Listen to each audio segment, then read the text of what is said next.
স্বাগত সন্ধ্যার মাছরাঙা সংবাদে আপনাদের সঙ্গে আছি কাজী রওশনরা সাকি। শুরুতে গার্ডিয়ান লাইফ ইন্স্যুরেন্স সংবাদ শিরোনাম।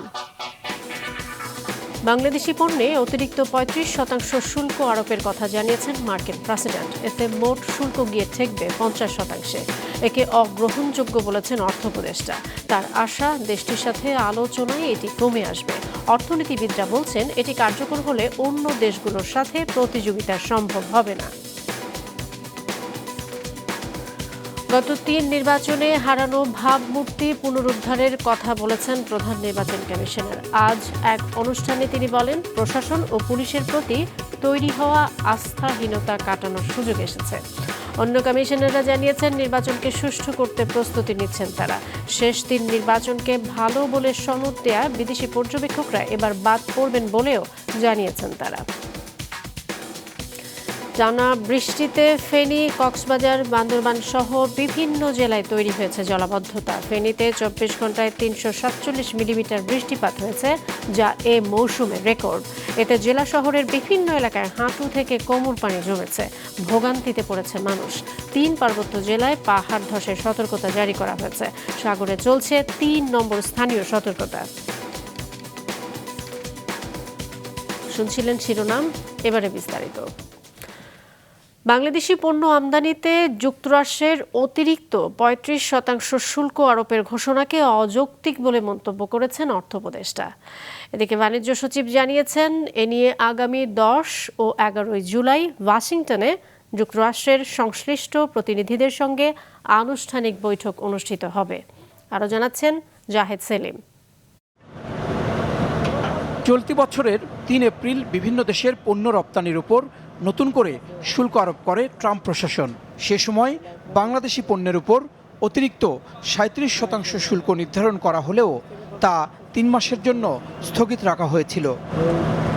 তবে সেই সময়সীমা শেষ হবার একদিন আগেই সোমবার মাত্র ২% কমিয়ে বাংলাদেশি পণ্যের উপর ৩৫% শুল্ক আরোপের কথা জানান মার্কিন প্রেসিডেন্ট ডোনাল্ড ট্রাম্প, যা কার্যকর হবে আগামী ১ আগস্ট থেকে। যুক্তরাষ্ট্রের এমন সিদ্ধান্তে বাংলাদেশের রপ্তানি খাতে কী ধরনের প্রভাব পড়তে পারে তা নিয়ে শুরু হয় আলোচনা। তবে অর্থ উপদেষ্টা বলছেন, এই সিদ্ধান্ত কোনোভাবেই গ্রহণযোগ্য নয়। আমাদের ডেফিসিট মাত্র $5 বিলিয়ন, ভিয়েতনামের ১২৫ বিলিয়ন। ওখানে কিন্তু ওরা মোটামুটি কনসেশন দিতে ওদের রাজি হয়েছে, কিন্তু আমাদের এত কম ডেফিসিট। আমরা চেষ্টা করছি যে আমাদের এত কম ডেফিসিটে এত শুল্ক দেওয়ার তো কোনো জাস্টিফিকেশন থাকে না।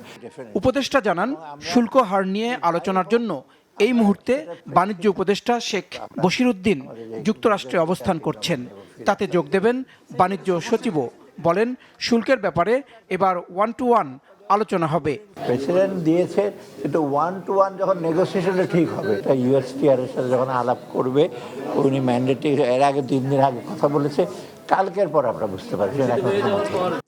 যুক্তরাষ্ট্রে যাবার আগে বাণিজ্য সচিব বলেন, বাংলাদেশ যেন কোনো বাড়তি সমস্যায় না পড়ে সে বিষয়টি মাথায় রেখে কাজ করছে সরকার। গতকালকে যে ৩৫% একটা চিঠিটা হবে, এটা আমরা আশা করি না। বাংলাদেশের জন্য প্রধান বিবেচ্য হলো আমাদের বাণিজ্য স্বার্থ সংরক্ষণ করা এবং যুক্তরাষ্ট্রের বাজারে বাংলাদেশের যে এক্সিস্টিং বাণিজ্য আছে সেই বাণিজ্যটা রক্ষা করা।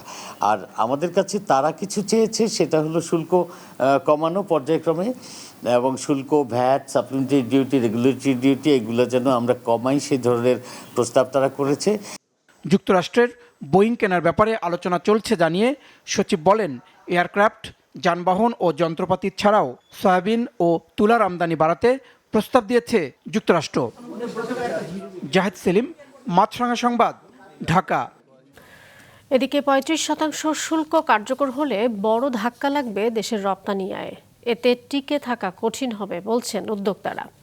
এমন অবস্থায় সঠিক পরিকল্পনা, প্রতিযোগিতার সক্ষমতা বৃদ্ধি আর উৎপাদন বাড়ানোর উপর জোর দিয়েছেন অর্থনীতিবিদরা। রঞ্জিবুল মিজানের রিপোর্ট।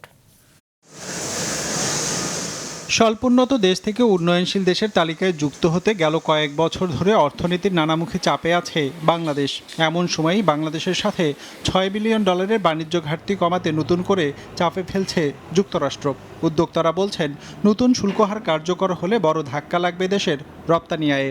৩৫% শুল্ক, এটা বাংলাদেশের জন্য বড় ধাক্কা হবে। আমাদের যে এক্সপোর্ট, তার গ্রোথ থেমে যাওয়ার একটা পসিবিলিটি আছে। প্রধান উপদেষ্টার কাছে মার্কিন প্রেসিডেন্টের দেয়া চিঠিতে আগস্ট থেকে যুক্তরাষ্ট্রে রপ্তানি করা বাংলাদেশি সব পণ্যে যে অতিরিক্ত ৩৫% শুল্ক আরোপের কথা বলা হয়েছে তা কার্যকর হলে মোট শুল্ক দাঁড়াবে ৫০%। অর্থনীতিবিদরা বলছেন এতে চীন, কম্বোডিয়া কিংবা ভিয়েতনামের মতো দেশগুলোর সাথে প্রতিযোগিতায় টিকে থাকা কঠিন হবে। ৩ মাস পরে এই আলাপ আলোচনার প্রেক্ষাপটে আমরা দেখলাম যে প্রাথমিকভাবে যে ৩৭% ট্যারিফ বসানো হয়েছিল অতিরিক্ত, সেটা কেবলমাত্র 2% কমিয়ে ১ আগস্ট থেকে সেটা ৩৭ থেকে ৩৫%-এ করা হচ্ছে। অবশ্যই এটা তো বাংলাদেশের রপ্তানির জন্য খুবই একটা বড় বিপর্যয় ডেকে আনবে। শুল্ক বাধা দূর করতে সঠিক পরিকল্পনা, প্রতিযোগিতা সক্ষমতা বৃদ্ধি আর উৎপাদন বাড়ানোর উপর জোর দিয়েছেন অর্থনীতিবিদরা। এরকম একটা অবস্থায় আমাদের যে স্মুথ ট্রানজিশন স্ট্র্যাটেজি যেটা আছে এলডিসির, সেটাও আমাদেরকে বাস্তবায়ন করতে হবে। প্রতিযোগিতা সক্ষমতা বাড়াতে গেলে উৎপাদনশীলতা বাড়াতে হবে। উৎপাদনশীলতা যদি আমরা বাড়াতে পারি তাহলে এই শুল্ক যেটা পড়েছে, আমি উৎপাদন খরচ কমিয়ে শুল্কের যে অভিঘাত সেটাকে কিন্তু আমি প্রশমিত করতে পারি। রপ্তানি আয় বাড়াতে শুধুমাত্র যুক্তরাষ্ট্রের বাজারের দিকে না তাকিয়ে নতুন বাজার সম্প্রসারণের উপর গুরুত্ব দিয়েছেন অর্থনীতিবিদরা। রঞ্জিবুল মিজান, মাছরাঙা সংবাদ, ঢাকা।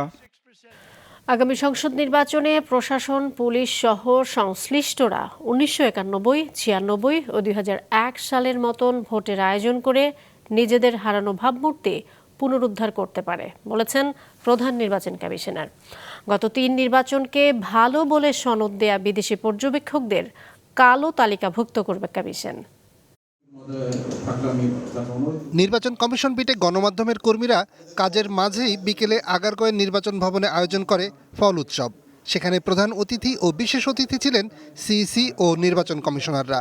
স্বাগত বক্তব্যে নির্বাচন কমিশনাররা জানান, সংসদ নির্বাচনকে সুষ্ঠু করতে কমিশন সব ধরনের প্রস্তুতি নিচ্ছে। আমরা অতটুকুই কথা বলবো যতটুকু প্রয়োজন আছে, এবং আবার এট দ্য সেম টাইম আমরা কোনো কথা মিথল করে রাখবো না যেটা জানানো প্রয়োজন। সুতরাং বি অ্যাসিওর যে আপনাদেরকে যথাসময়ে সব কিছু জানানো হবে। নির্বাচন করার দায়িত্ব কার? সকলে। এই শব্দটাকে, এই জিনিসগুলোকে জনগণের মধ্যে, সাধারণ মানুষের মধ্যে, সর্বস্তরের মানুষের মধ্যে একটা অ্যাওয়ারনেস ডেভেলপ করে। প্রধান নির্বাচন কমিশনার বলেন, বিগত 3টি নির্বাচনে বিতর্কিত ভূমিকা পালনের কারণে প্রশাসন ও পুলিশের প্রতি যে আস্থাহীনতা তৈরি হয়েছে, আগামীতে ভালো নির্বাচনের আয়োজন করে তা কাটিয়ে ওঠার সুযোগ তৈরি হয়েছে। প্রশাসন ক্যাডারের তাদের যে ইমেজ যে ক্ষুণ্ণ হয়েছে, এদের ভাবমূর্তি সিরিয়াসলি এফেক্টেড হয়েছে। পুলিশের ভাবমূর্তি সিরিয়াসলি এফেক্টেড হয়েছে। আইনশৃঙ্খলা বাহিনীর ভাবমূর্তি সিরিয়াসলি এফেক্টেড হয়েছে। এই ভাবমূর্তি পুনরুদ্ধারের জন্য এইটাই হচ্ছে সুযোগ। আমি আমার কলিগরা, আমার সহকর্মীরা যারা এই ইলেকশনের সাথে জড়িত থাকবেন, তাদের কাছে করজোড়ে আবেদন জানাবো যে আপনারা মানুষের শ্রদ্ধা অর্জনের চেষ্টা করুন। এর আগে সকালে ঢাকাস্থ কানাডিয়ান হাই কমিশনের প্রতিনিধি দলের সাথে বৈঠক করেন প্রধান নির্বাচন কমিশনার। বৈঠক শেষে সিইসি সাংবাদিকদের জানান, গত 3টি নির্বাচন ভালো হয়েছে এমন সনদ দেওয়া বিদেশি পর্যবেক্ষকদের কালো তালিকাভুক্ত করা হচ্ছে। যে সমস্ত পর্যবেক্ষক গত 3টা নির্বাচনকে সার্টিফিকেট দিয়েছে যে খুব সুন্দর নির্বাচন হয়েছে, অ্যাকসেপ্টেবল, ক্রেডিবল নির্বাচন হয়েছে, তো তাদেরকে কি আমাদের নেওয়া উচিত? আমরা নিব, দেখে শুনে নিব যারা ডিপেন্ডেবল, রিলায়েবল এবং যাদের এক্সপিরিয়েন্স আছে। আমি ফরেন অবজারভারের কথা বলছি। নির্বাচনী প্রচারে এআই প্রযুক্তি ব্যবহারের সচেতনতা সহ এর অপব্যবহার ঠেকাতে কানাডার সহযোগিতা চেয়েছে কমিশন। নিয়াজ মোর্শেদ, মাছরাঙা সংবাদ, ঢাকা। কয়েকদিনের টানা বৃষ্টিতে ফেনী, কক্সবাজার, বান্দরবান সহ বিভিন্ন জেলায় তৈরি হয়েছে জলাবদ্ধতা। ফেনীতে ৩৪৭ মিলিমিটার বৃষ্টিপাত রেকর্ড করা হয়, যা এই মৌসুমে সর্বাধিক। এদিকে পানি বৃদ্ধির কারণে পদ্মা সেতু প্রকল্প রক্ষা বাঁধে ভাঙন দেখা দিয়েছে। Desk report. লঘুচাপ ও সক্রিয় মৌসুমী বায়ুর প্রভাবে সারা দেশে বৃষ্টি হচ্ছে। রেকর্ড বৃষ্টিপাত হয়েছে ফেনীতে। গতকাল দুপুর 12টা থেকে আজ একই সময় পর্যন্ত জেলায় ৩৪৭ মিলিমিটার বৃষ্টিপাত রেকর্ড করা হয়। ফলে শহরের বিভিন্ন এলাকায় তৈরি হয়েছে জলাবদ্ধতা। 24 ঘন্টায় 157 মিলিমিটার বৃষ্টিতে কক্সবাজারের রামু, উখিয়া ও টেকনাফ সহ উপকূলীয় উপজেলার অর্ধশতাধিক গ্রামে জলাবদ্ধতা তৈরি হয়েছে। এতে অন্তত 2 লাখ মানুষ পানিবন্দী হয়ে আছে। 3 পার্বত্য জেলায় পাহাড় ধসের সতর্কতা জারি করা হয়েছে। আপনাদেরকে আশ্রয় কেন্দ্রে আসার অনুরোধ গ্রহণ করা হচ্ছে। আর তো মাদার মানতে পানি খাজা হরমন জান্নারের মাইয়া ছেলে কলেজে স্কুলে জান্না পারে। আর উত্তর শ্রীকুল, দক্ষিণ শ্রীকুল সম্পূর্ণ ঘর এখন পানির। সাগরে 3 নম্বর স্থানীয় সতর্কতা দেখাতে বলা হয়েছে। মাছ ধরার ট্রলারগুলোকে নিরাপদ আশ্রয়ে থাকতে বলা হয়েছে। কাল দুপুর 12টা পর্যন্ত খুলনা, বরিশাল, চট্টগ্রামে ভারী বর্ষণের কথা জানিয়েছে আবহাওয়া বিভাগ। তবে বিকেল নাগাদ বৃষ্টি কমে আসবে বলে জানিয়েছে তারা। খুলনা, বরিশাল, চট্টগ্রাম এবং ঢাকা এইসব জায়গাতে ভারী থেকে অতি ভারী হতে পারে নেক্সট 24 ঘন্টা। তবে যেটা হচ্ছে যে মেন বৃষ্টি আসলে দক্ষিণ অঞ্চলে অনেক বেশি হবে এবং এই লঘুচাপটা হয়তো আগামীকাল পরশুর মধ্যে কিছুটা পশ্চিম দিকে সরে যাবে, অর্থাৎ বিহার, ঝাড়খণ্ডের দিকে চলে যাবে। সেক্ষেত্রে বৃষ্টি অনেকটা কমে যাবে। কর্মকর্তারা বলছেন আষাঢ়ী পূর্ণিমার কারণে আগামী 11 জুলাই থেকে আবারও বাড়তে পারে বৃষ্টি। ফাহিয়ান হামিম, মাছরাঙা সংবাদ, ঢাকা। আবারও আমন্ত্রণ সন্ধ্যার মাছরাঙা সংবাদে। আবরার ফাহাদ সহ জুলাই শহীদরা যে স্বপ্নের বাংলাদেশ গড়তে চেয়েছিলেন, আমরা সেই বাংলাদেশ গড়তে চাই। কুষ্টিয়ায় পথসভায় বলেছেন জাতীয় নাগরিক পার্টির আহ্বায়ক নাহিদ ইসলাম। সকালে শহীদ আবরার ফাহাদের কবর জিয়ারতের মধ্য দিয়ে এনসিপির দেশ গড়তে জুলাই পদযাত্রার আজকের কর্মসূচি শুরু হয়। Desk report. সকালে বৃষ্টি উপেক্ষা করে কেন্দ্রীয় কর্মসূচির অংশ হিসেবে কুষ্টিয়ায় শুরু হয় জাতীয় নাগরিক পার্টির দেশ গড়ার জুলাই পদযাত্রা কর্মসূচি। এতে নেতৃত্ব দিচ্ছেন দলটির আহ্বায়ক নাহিদ ইসলাম সহ কেন্দ্রীয় নেতারা। কুমারখালীতে বুয়েট শিক্ষার্থী আবরার ফাহাদের কবরস্থান এলাকায় সকালে জড়ো হন এনসিপির নেতাকর্মীরা। কবর জিয়ারত শেষে ফাহাদের পরিবারের সাথে সাক্ষাৎ করেন তারা। সেই সকল শহীদদেরকে আমরা স্মরণ করি। ফ্যাসিবাদ বিরোধী লড়াইয়ে আন্দোলনের সময় গত 16 বছরে যারা গুম, খুন এবং নির্যাতনের শিকার হয়েছে, আমরা সেই সকল শহীদ এবং সকল নির্যাতিত মানুষকে ধারণ করি। এই দেশ গড়তে জুলাই পদযাত্রায় আমরা সেই শহীদদের আকাঙ্ক্ষাকে ধারণ করছি। সেই শহীদরা যেই স্বপ্নের বাংলাদেশ দেখেছিল, যেই স্বাধীন সার্বভৌম মর্যাদার বাংলাদেশ স্বপ্ন দেখেছিল, যে বাংলাদেশপন্থী রাজনীতির উত্থান তারা করতে চেয়েছিল, আমরা সেই রাজনীতি করতে চাই। সেই আহ্বান আমরা পুরো দেশবাসীকে জানাচ্ছি। সেখান থেকে পদযাত্রা করে শহরের এনএস রোডে জড়ো হন জাতীয় নাগরিক পার্টির নেতাকর্মীরা। পথসভায় জুলাই আগস্টের চেতনা ধারণ করে দুর্নীতি ও বৈষম্যহীন দেশ গড়ার প্রতিশ্রুতি দেন এনসিপির নেতারা। বলেন নতুন দেশ গঠনে রাজনৈতিক ব্যবস্থা পরিবর্তন দরকার।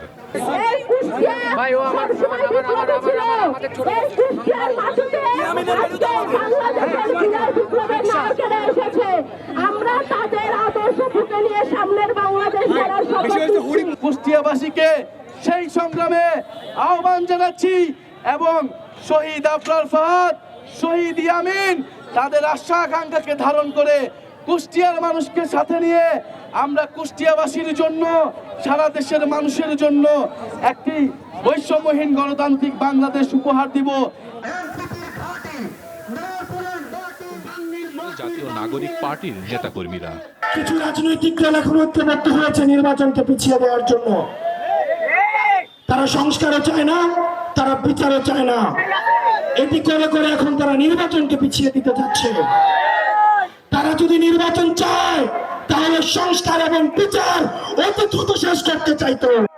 এরপর মেহেরপুরের পুরাতন বাস স্ট্যান্ড থেকে পদযাত্রা শুরু করে এনসিপি নেতাকর্মীরা। শহরের বিভিন্ন সড়ক প্রদক্ষিণ করে শামসুজ্জোহা পার্কে গিয়ে শেষ হয়। হাসান মেহেদি, মাছরাঙা নিউজ ডেস্ক। ভিন্ন মত দমন নয়, তা প্রকাশের সুযোগ দিতে হবে বলে মনে করেন বিএনপি মহাসচিব মির্জা ফখরুল ইসলাম আলমগীর। বিকেলে বাংলা একাডেমিতে এক বিতর্ক প্রতিযোগিতার সমাপনী অনুষ্ঠানে তিনি এই মন্তব্য করেন। মির্জা ফখরুল বলেন, কেউ কারো মতে একমত না হলেও ভিন্ন মতটি সুরক্ষা ও সংরক্ষণের সর্বোচ্চ চেষ্টা করতে হবে। তরুণদের হাত ধরেই বাংলাদেশ একসময় পৃথিবীতে মাথা উঁচু করে দাঁড়াবে বলেও প্রত্যাশা করেন মির্জা ফখরুল। আমাদের ছেলেরা এখন আমাদের চেয়ে অনেক অনেক দূরে এগিয়ে গেছে এবং আমি অত্যন্ত আশাবাদী উঠেছি যে অনেকে যে বলেন যে কিছু হবে না, এটা সঠিক নয়। অনেক কিছু হবে এবং বাংলাদেশে অবশ্যই আমরা মাথা উঁচু করে দাঁড়াতে পারবো। আমরা লিবারেল ডেমোক্রেসিতে বিশ্বাস করি। আমরা বিশ্বাস করি যে আমার কথা বলার স্বাধীনতা থাকতে হবে, তোমারও কথা বলার স্বাধীনতা থাকতে হবে, এবং এটাই হচ্ছে উপযুক্ত একটা ডেমোক্রেসি। প্রাথমিকভাবে 5টি হাওরে বাঁধ নির্মাণ ও পর্যটন সুরক্ষা আদেশ সহ 4টি পরিকল্পনা নিয়ে হাওর মাস্টার প্ল্যান খসড়া প্রস্তুত করছে সরকার। হাওরের সংকট ও সম্ভাবনা বিষয়ক আলোচনা সভায় একথা জানান পরিবেশ উপদেষ্টা সৈয়দা রিজওয়ানা হাসান। দুপুরে ঢাকা রিপোর্টার্স ইউনিটিতে নেত্রকোনার সাংবাদিক ফোরাম ঢাকা ও এর সভার আয়োজন করে। হাওরের ইকোসিস্টেম পৃথিবীতে বিরল মন্তব্য করে পরিবেশ উপদেষ্টা বলেন, হাওরকে সুরক্ষিত করতে সীমানা নির্ধারণ করতে হবে। কৃষি জমি থেকে মাটি নিয়ে বাঁধ নির্মাণ কার্যকরী উপায় না বলেও মন্তব্য করেন তিনি। এজন্য ট্রি প্ল্যান্টেশন ও বাঁধ নির্মাণ প্রকল্পের নীতিমালা চূড়ান্ত করার কাজ করছে সরকার। এছাড়া হাওরে ট্যুরিজম নিয়ে সুরক্ষা আদেশের খসড়া তৈরি করা হচ্ছে। সেখানে নিয়ম নির্ধারণ করার পাশাপাশি প্রশাসনের মনিটরিং বাড়ানোর পরামর্শ দেন তিনি। হাওর এমন একটা ইকোসিস্টেম যেটা বাংলাদেশে ছাড়া তার কোথাও নেই, এটা তো বিরল। কাজে এটাকে আমাদের অবশ্যই সুরক্ষিত করতে হবে। এটা সুরক্ষিত করতে আমাদের আন্তঃসংস্থার সমন্বয় বাড়াতে হবে। এটা সুরক্ষিত করতে আমাদেরকে সুরক্ষা আদেশের মতন কিছু কর্মকাণ্ডে যেতে হবে। 4টা পলিসি আমরা কাজে হাত দিয়েছি। একটা হচ্ছে হাওর মাস্টার প্ল্যান, একটা হচ্ছে হাওর গাইডলাইন অন এমব্যাঙ্কমেন্ট, একটা হচ্ছে হাওরে প্ল্যান্টেশন, আর একটা হচ্ছে হাওরে ট্যুরিজম। এই প্ল্যান্টেশন খালি করলে হবে না, সুরক্ষার জন্য আমাকে একটা মেকানিজম খুঁজে বের করতে হবে। আন্তর্জাতিক প্রসঙ্গ, হাজার হাজার প্যালেস্টাইনিকে গাজা থেকে জোরপূর্বক অন্যত্র স্থানান্তরের ব্যাপারে আবারও আলোচনা করেছেন যুক্তরাষ্ট্রের প্রেসিডেন্ট ডোনাল্ড ট্রাম্প ও ইসরায়েলের প্রধানমন্ত্রী বেনিয়ামিন নেতানিয়াহু। সোমবার হোয়াইট হাউসের ব্লু রুমে অনুষ্ঠিত নৈশভোজে নেতানিয়াহু বলেন, গাজার বাসিন্দারা চাইলে সেখানে থাকতে পারেন, আবার ইচ্ছা করলে তারা অন্য দেশে যেতে পারেন। এমন সুযোগ থাকা উচিত। যুক্তরাষ্ট্রের সঙ্গে মিলে ইসরায়েল এমন কয়েকটি দেশ খুঁজছে যারা প্যালেস্টাইনিদের ভবিষ্যৎ উন্নয়নে আগ্রহ বলেও জানান তিনি। ট্রাম্পও বিষয়টি নিয়ে আশাবাদী। তবে কোনো যুদ্ধবিরতির সিদ্ধান্ত ছাড়াই শেষ হয়েছে ট্রাম্প নেতানিয়াহুর বৈঠক। এদিকে ট্রাম্পকে মনোনীত করে নোবেল শান্তি পুরস্কার কমিটিকে চিঠি লিখেছেন ইসরায়েলের প্রধানমন্ত্রী বেনিয়ামিন নেতানিয়াহু। সন্ধ্যার সংবাদ শেষ করছি, তার আগে গার্ডিয়ান লাইফ ইন্স্যুরেন্স সংবাদ শিরোনামগুলো আরও একবার। বাংলাদেশি পণ্যে অতিরিক্ত 35% শুল্ক অগ্রহণযোগ্য বললেন অর্থ উপদেষ্টা। অর্থনীতিবিদদের আশঙ্কা, এটি হলে প্রতিযোগিতায় টিকবে না বাংলাদেশ। প্রশাসন ও পুলিশের প্রতি আস্থাহীনতা কাটানো যাবে ভালো ভোট করে, মনে করেন সিইসি। 3 নির্বাচনকে ভালো বলে সার্টিফিকেট দেয়া পর্যবেক্ষকরা হবে কালো তালিকাভুক্ত। রেকর্ড বৃষ্টিতে তলিয়ে গেছে ফেনী শহর, কক্সবাজার বান্দরবানে জলাবদ্ধতা, পার্বত্য জেলায় পাহাড় ধসের সতর্কতা, সাগরে 3 নম্বর স্থানীয় সতর্কতা। এই ছিল সন্ধ্যার সংবাদে। দর্শক, করোনার সংক্রমণ ফের শুরু হয়েছে এবং তা বাড়ছে। এ থেকে সুরক্ষিত থাকতে ব্যবহার করুন ফেস মাস্ক। এতক্ষণ সঙ্গে থাকার জন্য ধন্যবাদ জানিয়ে আমি কাজী রওশন আরা সাকি শেষ করছি সন্ধ্যার মাছরাঙা সংবাদ। এই দিন এইভাবে।